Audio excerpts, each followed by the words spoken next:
GST संविधान संशोधन, GST constitutional amendment. आखिरकार ये संविधान में संशोधन की जरूरत क्यों पड़ी? जो केंद्र सरकार है और राज्य सरकार है, उनके पास के अलग अलग लिस्ट है कि किन किन चीज़ों पर केंद्र सरकार टैक्स लगाएगी, किन किन चीज़ों पर राज्य सरकार टैक्स लगाएगी, जिसको हिंदी में अपन केंद्र सूची या राज्य सूची के नाम से भी जानते हैं। तो क्या होता है कि जो सर्विस टैक्स होती है वो केंद्र सरकार लगाती है, और जो बिक्री पर टैक्स होता है, बिक्री कर होता है, वो राज्य सरकार लगाती है।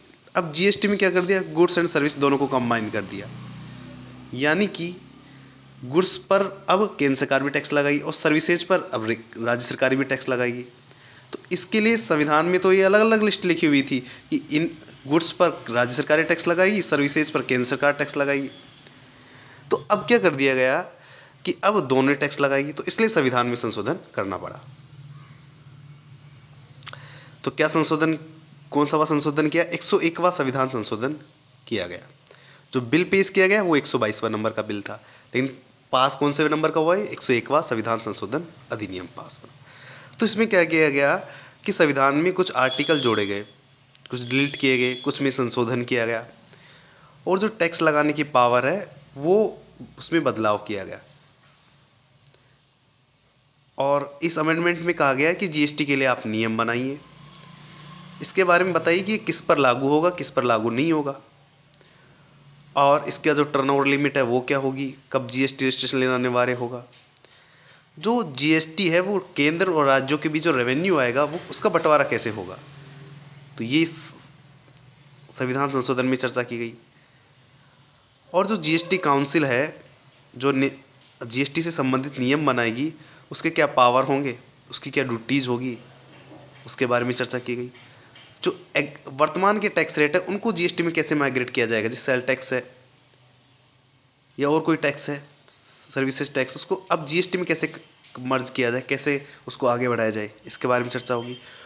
और राज्यों को जो रेवेन्यू का लॉस होगा, मान लीजिए जीएसटी से किसी राज्य को लॉस हो रहा है, तो उसका जो क्षतिपूर्ति है वो कैसे की जाएगी, ये संविधान संशोधन 101वें में बताया गया। तो एक नया सेक्शन अब इंट्रोड्यूस किया गया संविधान में, 246A। ये क्या कहता है कि संसद को पावर दी गई और राज्य सरकारों को पावर दी गई कि वो जीएसटी के संबंध में कानून बनाए। ये कौन सा आर्टिकल कहता है? 246A।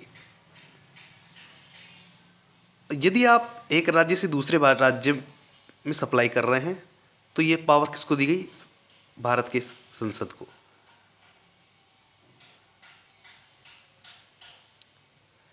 और इस आर्टिकल में बताया गया किस किस प्रोडक्ट को जीएसटी के दायरे से बाहर रखा जाएगा। जैसे कि भी पेट्रोलियम प्रोडक्ट को बाहर किया हुआ है, नेचुरल गैस को बाहर किया हुआ है।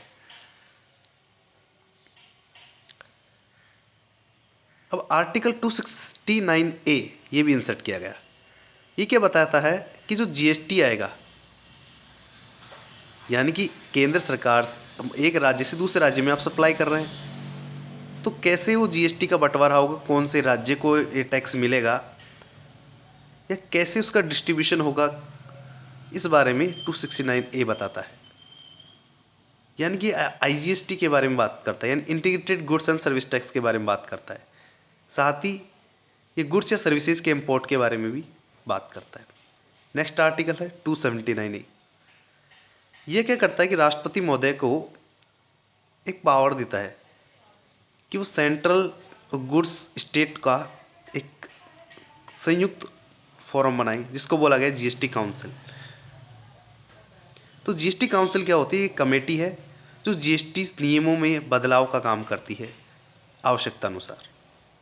नया आर्टिकल 286 में अमेंडमेंट क्या किया गया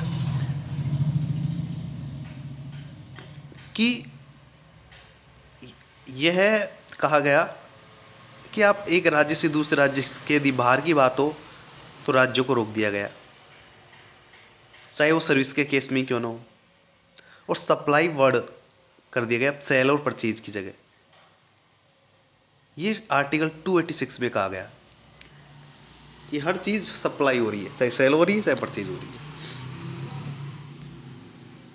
आर्टिकल 366, इसमें कहा गया कि यदि किसी राज्य को जीएसटी की खातिर के कारण यदि नुकसान होता है तो उसकी क्षतिपूर्ति की जाएगी। कब तक? 5 साल तक।